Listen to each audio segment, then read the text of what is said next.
is John Gorka, and you're listening to Rabbi Sol Solomon on Dave's Gone By on UNC Radio. Oh, shalom, shalom, damn it. This is Rabbi Sol Solomon, the founder and spiritual leader of Temple Sons of Bitches in Great Neck, New York. And I am so thrilled and so excited to be talking to the person who is laughing in the background there. He's got a marvelous laugh. His name is John Gorka. And it shouldn't surprise us that he laughs beautifully, because he also sings beautifully and he writes wonderful songs. He's been recording since 1987. This makes him a veteran already. He has almost a dozen albums out. He's been on Austin City Limits. He's been on E-Town. He's been on CNN. But most importantly, he's on Dave's Gone By with us right now in the neighborhood. He's pushing his new album. It's called Bright Side Down. And this Thursday, March 27th, he's also going to be at Subculture, which is a new venue at 45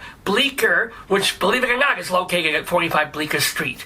Ladies and gentlemen, let me just read this bit about John Gorka from the Huffington Post. What John Gorka does so well is transform the place he appears at. Before the show, there's a hushed excitement, and after, a sense of appreciation. His musical values are permanent, deeply human, and life-giving for the human spirit. End quote. Nobody has ever said anything like that about me. I could say that about you. All right, please say that about me. Did you memorize it while I was saying it? What's that? I wish I had those words in front of me, then I would say them about them.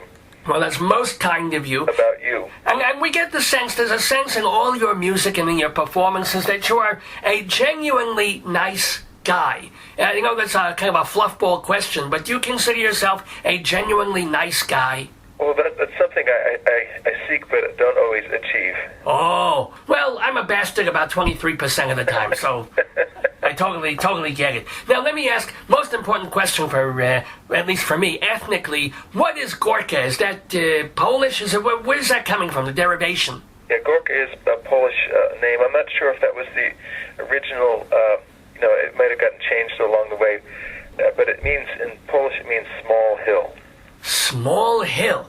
So, for example, my ex-girlfriend has 2 Gorkas.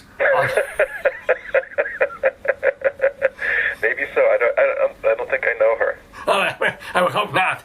Well, then again, half the people around the block knew her. But we're not going to talk about that right now. But you're not Jewish, are you? I guess not that I know of. It's possible there on the Eastern European side there may be some Jewish Gorkas, but I don't know that. I grew up as a Catholic. As a Catholic. Now, there is something, I wouldn't necessarily say religious, but certainly spiritual. You have one song about being on a cross or something, but are you at all religious now? Are you atheistic? Where do you lie now? Right now, I'm kind of a lost sheep. I feel like the various religions have kind of disappointed in. Welcome to the club. Yeah. But other than that, I think that there's more than what we see, and so I'll kind of, as the Irish Dement song goes, let the mystery be. Let the mystery be. So, do you then, in your life and in your work, have a certain moral compass, or a certain, because there is something that pulses through your songs that has, what? Tell me. I think that's one of the things, my favorite. I was a philosophy and history major in school, and one of my favorite class was ethics. So just I think that there is a hierarchy of values, and that people should live their lives by. That's something I try to pay attention to, and try to have some principles that I live by. All right, this is good. And as you said, most of the time you succeed, you think? I hope most of the time. I guess I'm not the one I'm kind of partial, so I'm probably not a good judge. Well, I know who might be a good judge. You have a wife and 2 children. Yes. Mit Mazel, mit Glück. How long have you been married? I've been married since '96, so it's coming up on 18 years. Chai years!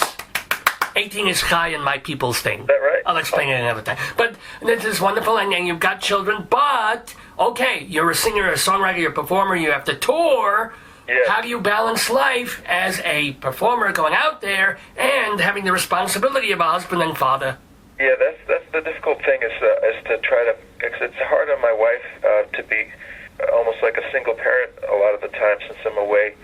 I'm away so much, but I try not to go for long trips the way I used to before I was married. Now I go out for 3 or 4 shows at a time, then come back and then do that again for the next weekend, and then now I'm taking next weekend off, so I've got about 10 days at home, which is a very nice thing. But it's not like you go away for 2 months to Japan or something. No, I couldn't do that because people will learn to live without you if you're away for that long. Ooh. Is your wife, she was working when you met her, is she still working? Is she now just... She works as a freelance writer. Oh, nice. Yeah, so she can work at home. It's difficult. It's because of the kids' schedules and trying to keep everything going. That's difficult. But when the kids are in school, she can get some work done. And over the summers, would you start, as they get a little older, traveling with the family? Or you don't think that's a life for them to be backstage at every concert, etc., and so forth? I guess the way I travel right now, it probably wouldn't work out. But maybe, I think there's a couple of possible places that, if it works out, that I'll be playing that we'll probably try to make a vacation out of it. Very nice. We're talking with John Gorka, and I want to let's roll it back. Let's get back to you discovering that you could be a singer and songwriter. When was the first song you ever wrote? I don't remember this. I think it was just a song about wondering if I could write a song. Sitting around on a Sunday afternoon with a guitar and wondering, could I write a song? I think that's probably what it was about. I'm pretty sure it's a pretty forgettable song. But what age range are we talking about? I guess 14 or 15. Okay. So you already had a guitar at that point. You knew you wanted to be musical. Your parents encouraged it? Yeah, I think they liked it. First, I played viola in 6th, 7th, and 8th grade. They had a Suzuki method, violin and viola. Then in junior high, probably 9th grade, I got a banjo, and I wanted to learn bluegrass banjo. And about 6 months later, started playing the guitar. Well, banjo is tough, isn't it? It's a very difficult. Can you still play the banjo? I played a little bit, yeah. I still love the sound of the banjo, but I figured I would never be as good as I wanted it to be. It seemed like I started writing songs pretty much right away when I started playing guitar. I felt like that I was able to put more of myself into the writing of the songs and the playing of the songs than I could in the banjo instrumentals, but I still love the sound of the banjo. Now, you go through high school, you go off to college. Now you've got this push-pull. You said, what, philosophy major, and also you wanted to be a musician at the same time? Yeah, I think I wanted to be. The things I studied in school were the things that I didn't know if I was going to make any of my living at it. I didn't go to school for that. They were just things I wanted to learn about. So you wanted a safe career as a musician. There you go.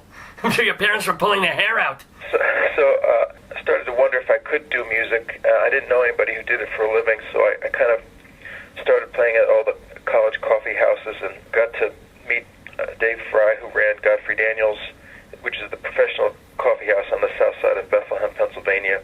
I started going there, and I stuck around there after college because I didn't know of any place like it back home.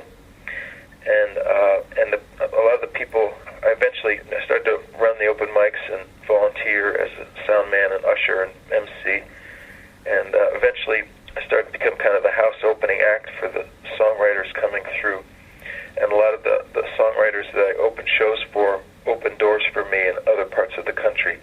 Wonderful. There's an interview of yours that I read where you were almost basically living at the Godfrey Daniels Club. I did live there for a while, kind of between homes. I was living up the street, and the landlord raised the rent, and I didn't think I could afford it. The people at Godfrey Daniels said I could stay in the basement until I found a place. So I was there a couple months. I think it was the summer of 1982. Really nice. And I guess by helping to run the club and all the different aspects of it, you really learned the ins and outs of live performance. Well, I got to be very inspired by the performers coming through, and I'd ask them questions and listen to their stories, and I just loved hanging out. I loved the hanging out almost as much as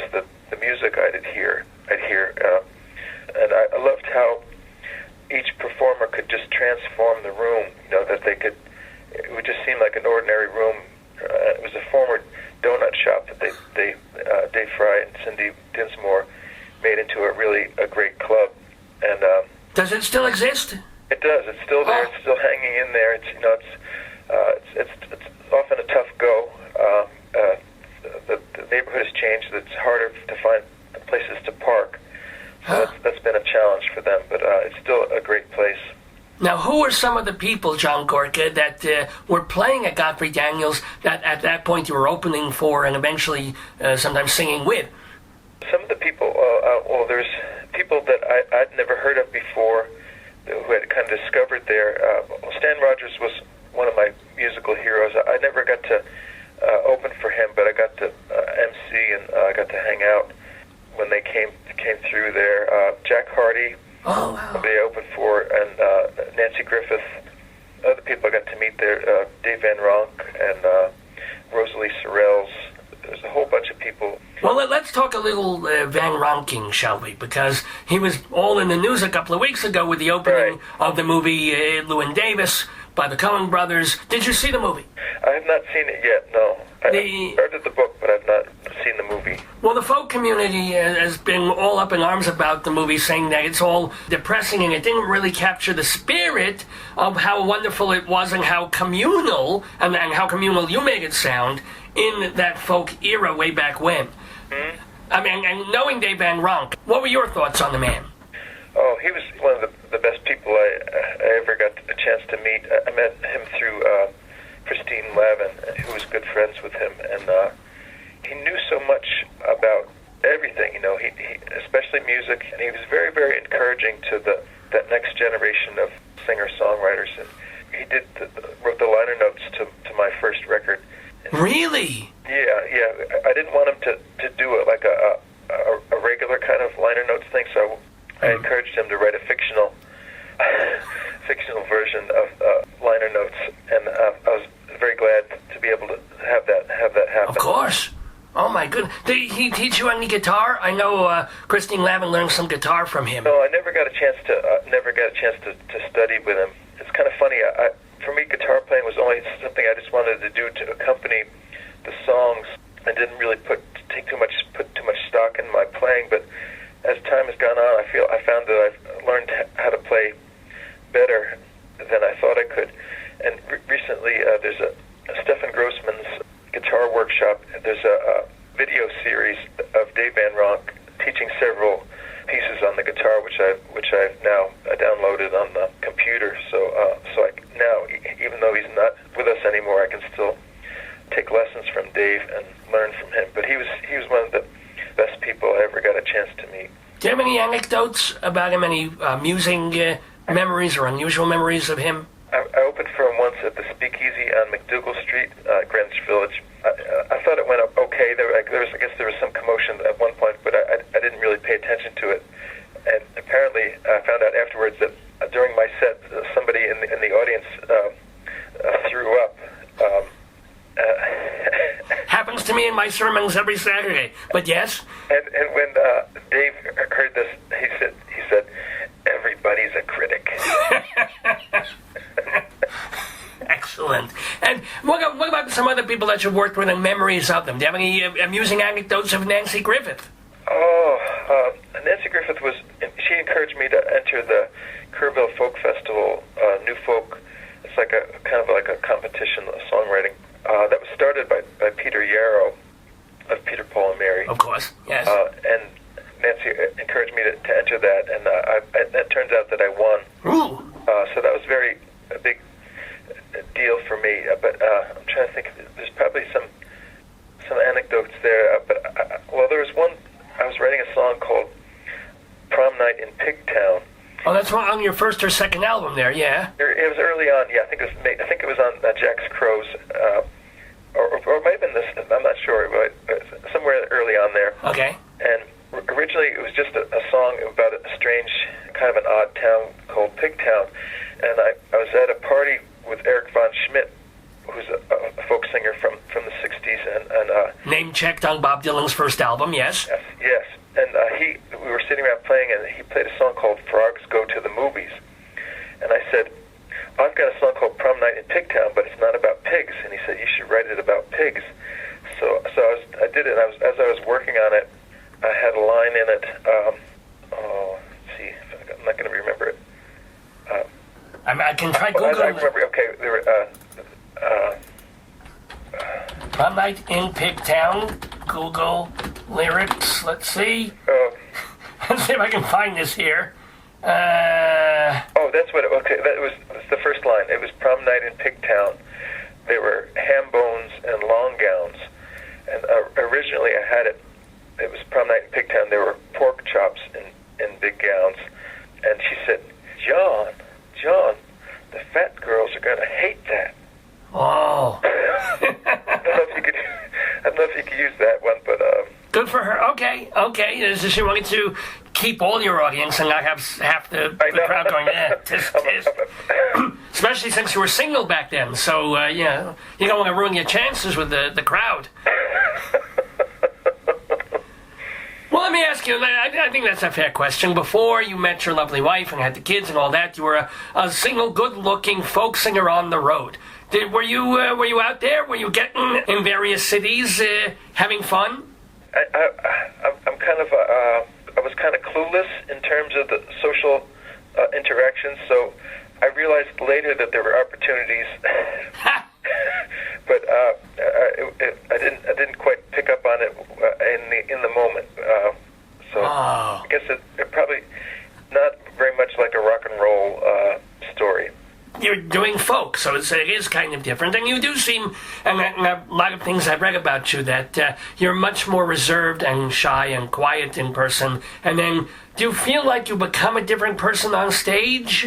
I think on stage I'm closer to the person I would like to be off stage. But off stage I don't get a chance to sing that much, and I feel like I can express myself the way I want to, singing the songs I write on stage.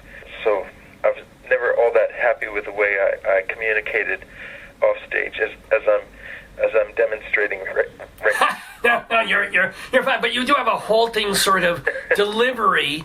So you seem like someone who kind of wants to fade into the background a lot or stare at your shoes. But then, boom, the microphone's there, the light kicks on. On stage, I've come to sort of come to terms with my awkwardness. Good. And so I have more fun performing now than I did when I was starting out. I was always drawn to it, but never all that comfortable doing it. Did you or do you deal with stage fright?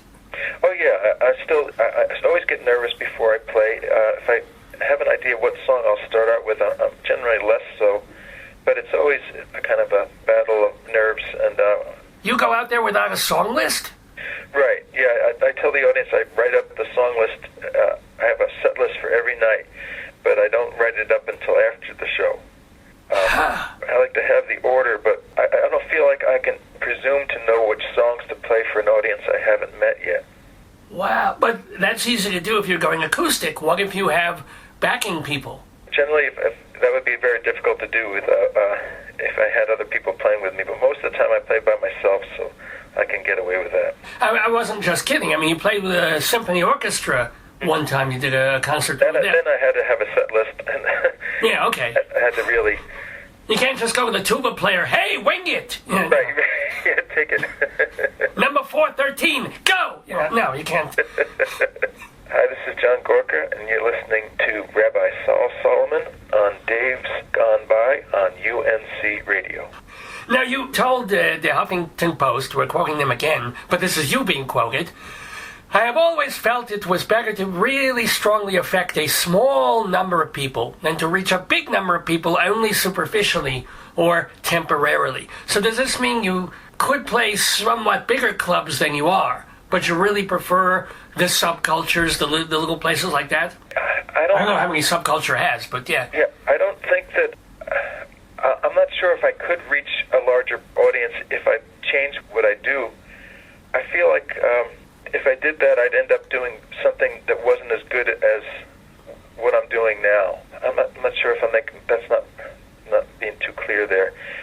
I feel like it would be nice to be universally appreciated, but mainly I feel like I have to do what I think is the best I can do, and then try to find an audience that would like that. There's this one time I was at the airport, and I was checking my instrument and my bags at the check-in person. And she said, John Gorka, should I know your music? And I said, I think everybody should know my music. And it would be nice to have universally adoring crowds, but I'm fine with the kind of places I play. That's the thing I learned about it at Godfrey Daniels. You can make magic in any place if you've got, it doesn't have to be a huge palace. If you've got the bare minimum of good sound and good lights and an audience that's willing to listen, then you can really make magic. You're on this tier of peers of people like Lucy Kaplansky and Christine Lavin and maybe David Bromberg and people who are well known and have crowds, but at the same time you were coming up in a period, maybe a little afterwards, where they had folks like Suzanne Vega and Tracy Chapman, who were, for better or worse, vaulted into this bigger crowd level. Was there ever a point when you were looking at binoculars at them and going, ooh? No, I think I felt that their success helped me. I know that when Tracy Chapman's record became a big deal, that's when Will Ackerman at Windham Hill Records said that there must be more of this out there, and I'd like to find it. And so I think her success and the success of Nanci Griffith and Suzanne Vega, right, yes, reaching a bigger audience. Sean Colvin, right, yeah, and Sean Colvin a little bit later, really helped me. So I don't feel like, why not me? A high tide floats all boats. Yeah. Or in our case, drowns Egyptians, but that's just my people. Biblical reference. Now, let me ask John Gorka, who is, I'm reminding people, playing this Thursday at Subculture at 45 Bleecker. You can find out more about that at subculturenewyork.com, and that's spelling all those words out. Also, he's got a new CD called Bright Side Down. Bright Side of Down. Bright Side of Down, I'm sorry. Yes. Forgive me. I was thinking about peanut butter sandwich that always falls down the wrong way. You're back with Red House Records, which is a lovely group of people. I dealt with them when we had Lucy Kaplansky on the show. But you were with Windham Hill, and it's funny, you wouldn't think that Windham Hill would be this commercial entity that would be putting people square pegs into round holes, and yet you weren't as comfortable there as you are with Red House. Well, I did my first record with Red House and then moved to Windham Hill.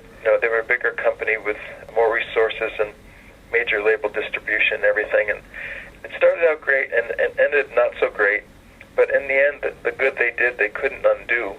I wasn't sure if I wanted to work with any record company after that, and Bob Feldman from Red House convinced me they could do a better job than I could myself, and that's the truth. It's still the truth today, and I'm glad I get a chance to work with a team of people who are really good at what they do. Well, without naming names, you don't have to do anything like that, but what went wrong at Windham Hill? Well, it's the people who brought me in either left or were fired, so I was kind of left in the hands of people I didn't know. So it was not a good situation. I mean, that's a pretty common story in the music business, and I had a little bit of trouble, but it did no lasting damage. Thank God, yeah. And then you put out some lovely records with Windham Hill. It's not as if they suddenly made you be New Kids on the Block or... No, they let me be me, and they were trying to sell me in other ways, and I didn't really care so much about the marketing, as long as I could make the music and make and discover the music that was in me. That's important indeed. So when you're doing concerts and things like that, and you've done with them, as you said, after the show's over, that's when you draw up the set list of what you played. But you get through a show, do you dwell on the bad stuff, the broken strings? If there's a drunk person, do you dwell on the great transcendent moments? What's the after effect for you? Yeah, that's a good question. Most of the time, I think about the things that didn't go as I hoped they would have gone. While the show is going on, I try to be as in the moment as possible. But afterwards, I kind of review often first the things that go wrong. But then after that, then I start thinking about the songs that I played and the sequence and thinking, okay, that wasn't too bad. Well, you told the Dave and Ronk vomit story. What's the worst or weirdest thing that ever happened to you in a concert? Oh, I probably blocked it out. Ha! I'm sure that there's worse things. a couple of people have collapsed lately. Lately? So, do you hit a certain frequency in one of your songs? I don't know, but I don't know if that says what that says about the music or the audience, but that's happened, and everybody was fine, I think. What about an unexpected, fun, or amazing surprise that happened in a concert? Recently, somebody in Baton Rouge, Louisiana, wrote to me ahead of time and said that he wanted to propose to his girlfriend during the show because my music had meant a lot to them. So at the end of my first set, I said, I think this guy, is there any questions out there? I think there's a guy, Dave, who's got a question. And then I could see in the back him getting down on a knee and proposing to his girlfriend. I think she said yes. And I would hope so. Otherwise, that'd be a real downer for the concert right there. That's not really all that dramatic, I think, but kind of a big deal for them. Well, sure. But speaking of songs having different meanings for different people or being meaningful, there's one song that you did. There's a story you tell. I would love for you to tell again, where you have an idea in mind for a song, you write it, and it means a certain thing to you, and that's what it is. The song I'm talking about in this particular case is I Saw a Woman with Your Hair. Yeah, that was one song I remember. Some of the songs, people tell me about what the song means to them, and it expands my idea of what the song is, and it makes it easier to sing a song for a long time. In the case of that song. But I remember I was in Utah, probably Salt Lake, and somebody came up to me and they said, there's a song called I Saw a Stranger with Your Hair. And she said, it's a song that when she hears that song, she thinks of her son who had passed on.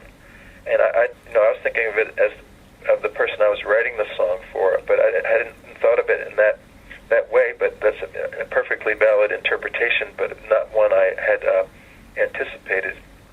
And have you had other occasions where your songs, somebody told you, oh, this made me think of so-and-so, and you just were like, oh, wow, no. Yeah, that happens quite a bit, and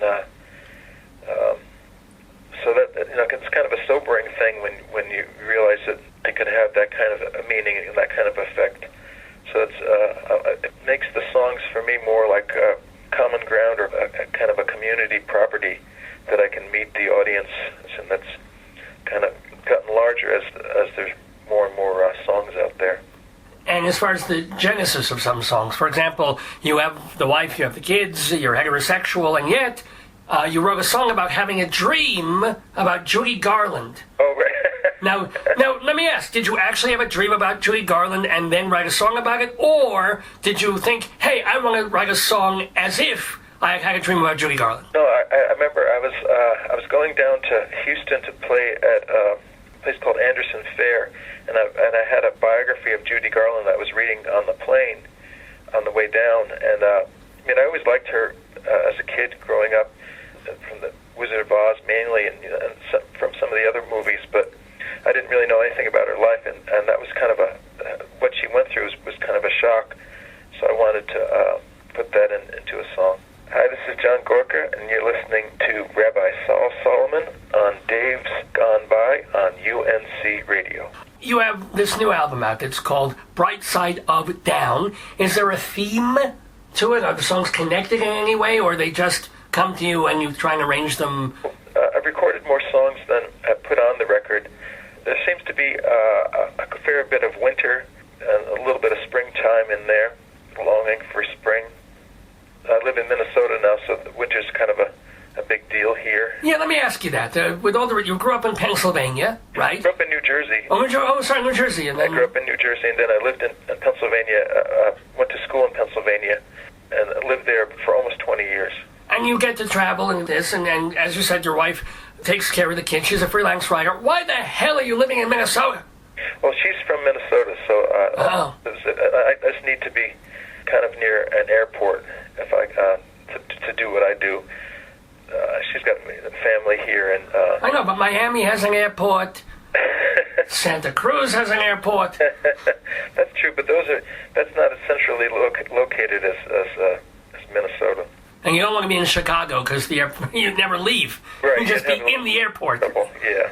Oh, my God. Okay. Okay, by the way, we're talking with John Gorka, Red House Records recording artist. Let me ask you a question. You've probably been asked this before, but if you had 2 or 3 of your own songs to take to a desert island and 2 or 3 songs by somebody else, what would they be? Let's see. I think somebody else's songs I'd probably take. I probably wouldn't listen to myself because I could play those songs if I needed to. That's true. But other people's songs, Townes Van Zandt's Poncho and Lefty is one of my all-time favorites. Also, Michael Smith's song, The Dutchman. Those are a couple of songs that have kind of expanded my idea of what a song could be.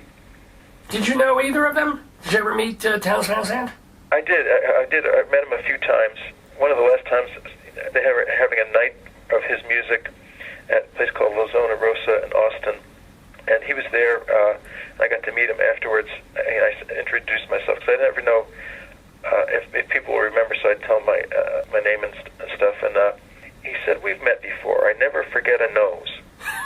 Oh, wow. Yeah, you know, if he'd said that to me, I probably would have punched him.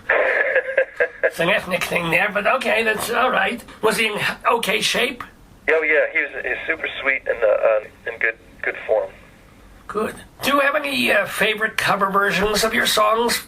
People who have done your tunes? Yeah. Maura O'Connell does a beautiful version of my song Blue Chalk. That's one. I love what Lucy Kaplansky and Eliza Gilkison did with my songs on Red Horse. Oh, nice. With them in 2010. That's what comes to mind at the moment. Have you ever written a song specifically for someone else or with someone else's voice in mind? I know I've written things for specific situations. I'm trying to think if I ever wrote anything for... I don't think I've ever written a song specifically for anyone else. Sometimes while I'm writing the song, I think of a person's voice and how those lyrics would sound coming out of their voice to see if it seems like a real song. Do you have a specific example of a song that you did that way? There's a song on the Red Horse record called If These Walls Could Talk, and the last few lines, see if I can remember how that goes. If the world were slate and your life were chalk, I would speak of dust if these walls could talk. And I thought about Townes Van Zandt. How would that sound? How would those lines sound coming out of his mouth and his voice as he might sing them? Let me also ask John Gorka, with the whole sea change in the way that records are made and distributed, you have a home studio. Is that where you do the brunt of the recording for the Red House Records for your new CD? I can do some of it here. I've got good equipment, and I can do some of the recording here, depending on the songs. But I'd say most of it I did in a studio in Minneapolis.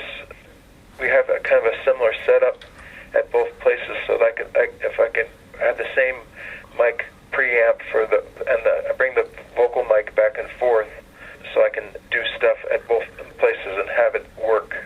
So that's kind of fun. I'm kind of a geek. I love the technology. I even built the computer that we mixed the record on. Whoa! It's pretty geek-like. Speaking of geek stuff, do you have other hobbies that are not musical? I ride bicycle. I'm looking forward to that when the snow finally melts. Well, in Minnesota, that could be August. Yeah, we had snow until early May last year. It was kind of an endless winter. And what about, besides riding bikes, what else? Music history. I'm interested in reading about.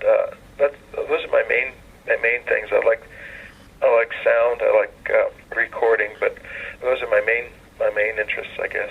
And also, you do somewhere between 100 and 150 concerts per year, yeah. So that does keep you on the road and busy. And quite a few, yeah. And is it true? I think I read somewhere that you said this, and most. Or not all, but a lot of the artists in your situation say this, that really the career is in the live performance, the concerts, and the CDs are almost like extra? Right, yeah. It's almost, and more as people, unfortunately, want to get their music for free, there's less income from that. Fortunately, people will buy CDs at shows, which really helps a lot. The streaming and the general, downloading for free has hit the income from royalties quite a bit.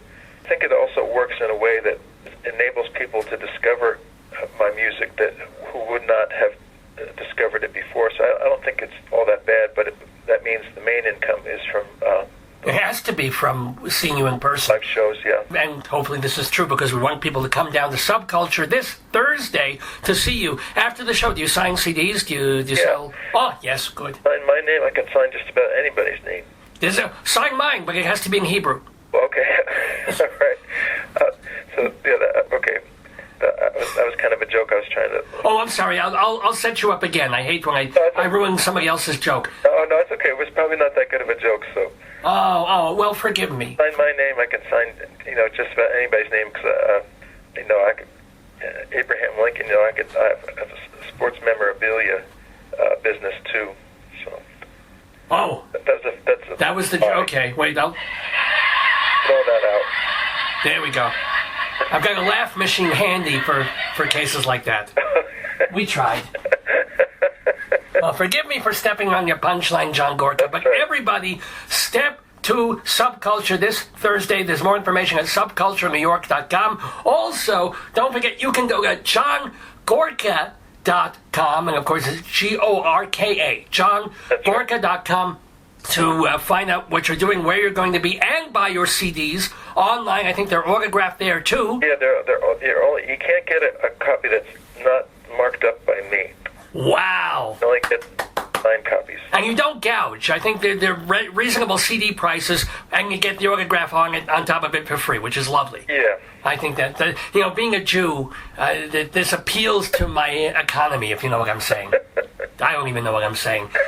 John Gorka, do you have any words of advice? Last words here from John Gorka for people in this day and age, 2014, who want to start writing songs, making music, and even having a career, a life of it. My general philosophy is high standards, low overhead, and realistic expectations. So, are you sure you're not Jewish?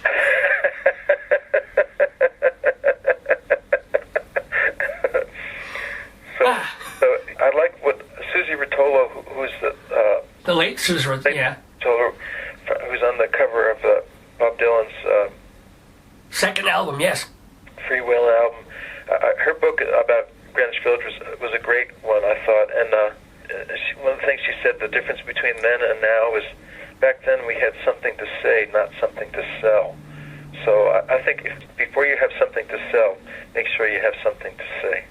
That's lovely. That's a perfect outro here for John Gorka, who is selling CDs, who is selling live performances, but also has a lot to say, and you can hear that on his 11, 12 albums that he's got out. Go to his website, go to his shows, and all I can do is wish you much, much more creativity, success, good health, even though you're in Minnesota, and good things. Thank you so much, John Gorka. Oh, thank you, Rabbi. Shalom. Shalom.